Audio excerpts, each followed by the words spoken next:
Okay madam. பரி.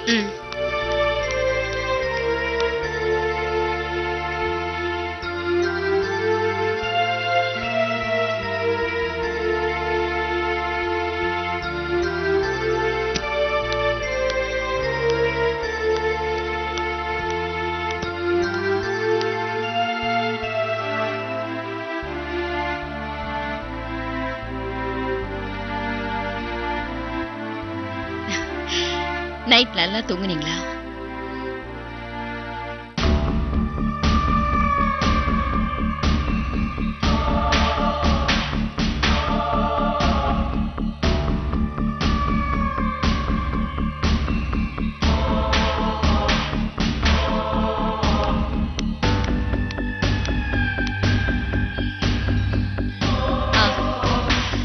லேட்டா வந்ததுக்கு கோவமா?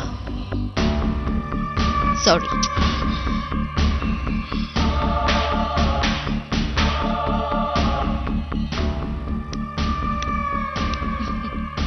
சாரின்னு சொல்லிட்டல, அப்புறம் என்ன?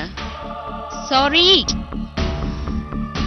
சரி, மருந்து சாப்பிட்டுட்டு அப்புறம் கோவத்தை காட்டுங்க.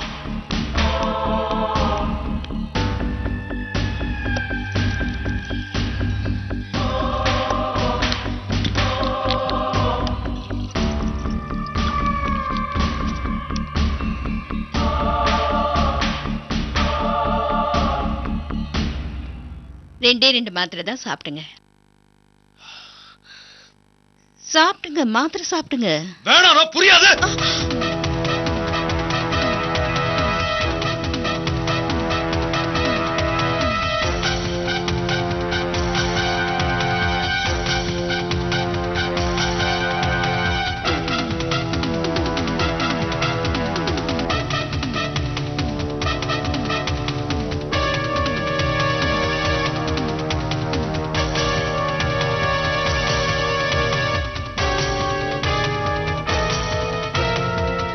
இப்போ மாத்திரை தான் முக்கியம் இல்ல? மாத்திரையை ஏன் தட்டி விட்டீங்க? எனக்கு எதுக்கு மாத்திரை? என்னங்க இது? மாத்திரை சாப்பிடலன்னா எப்படி குணமாவீங்க? உங்களை நாங்க வீட்டுக்கு கூட்டிட்டு போக வேண்டாமா? இல்ல, என்ன கூட்டிட்டு போறதுக்கு பதில் தூக்கிட்டு தான் போக போறீங்க. என்னங்க நீங்களாம் நினைக்கிற மாதிரி என்ன குணப்படுத்த முடியாது. நான் செத்துருவேன். ஏன் இப்படி பேசுறீங்க? என்னாச்சு உங்களுக்கு? நல்லதானே இருந்தீங்க. உங்களுக்கு என்ன குணப்படுத்த முடியாத வியாதியா இருக்கு?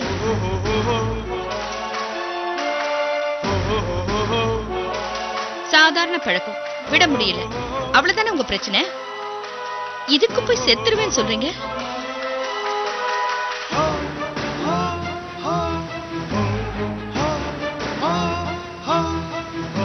செத்துருவேன்னு நீங்க வேணா அவ்வளவு சாதாரணமா சொல்லிடலாம். ஆனா நான் உங்க மேல உயிரே வச்சிருக்கேன். இதை கேட்கறதுக்கு எனக்கு எவ்வளவு கஷ்டமா இருக்கு தெரியுமா?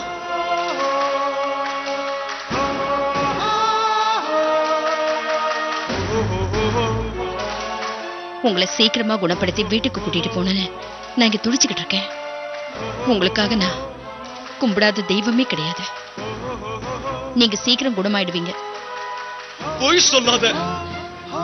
எனக்கு குணமாகாது. ஏங்க குணமாகாது? ஏன் உனக்கு தெரியாதா? தெரியாம தானே நான் உங்ககிட்ட கேக்குறேன். சும்மா மறைக்க பார்க்காத. உனக்கு தெரியும். மறைக்கணும்னு எனக்கு என்னங்க இருக்கு? தெரியும், விடு. சும்மா சும்மா தெரியும் விடுன்னு சொன்னா என்ன அர்த்தம்? என்ன ஆச்சு? யாராவது ஏதாவது உங்ககிட்ட சொன்னாங்களா? என்னென்னமோ நீங்களே கற்பனை பண்ணிக்கிட்டு பேசிக்கிட்டே இருக்கீங்க. நான் ஒண்ணும் கற்பனை பண்ணல. எனக்கு என்ன இருக்குன்னு எனக்கு தெரியும். நான் சாகத்தான் போறேன். இத பாருங்க, சும்மா அனுமானத்துல பேசிட்டு இருந்தீங்கன்னா எனக்கு கெட்ட கோவம் வந்துடும். கேட்டுட்டு நான் சும்மா இருக்க மாட்டேன்.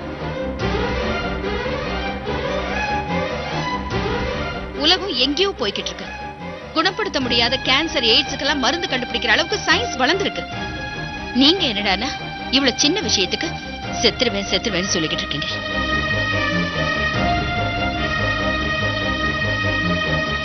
அல்ப ஆயுசுல சாகிறதுக்காக தான் அத்தை உங்களை பெத்தாங்களா? இல்ல பாதியில உங்களை அனுப்புறதுக்காக தான் நான் உங்களை கட்டிக்கிட்டேனா? உங்களை இப்படி தனியா டி அடிக்ஷன் சென்டர்ல சேர்க்கிற அளவுக்கு வந்துட்டோமேன்னு வீட்ல நாங்க எல்லாரும் வருத்தப்பட்டுக்கிட்டு இருக்கோம். எங்களுக்கெல்லாம் தைரியம் சொல்ற அளவுக்கு நீங்க நடந்துக்காம செத்துருவேன் பைத்தியக்காரத்தனமா பேசிட்டு இருக்கீங்க.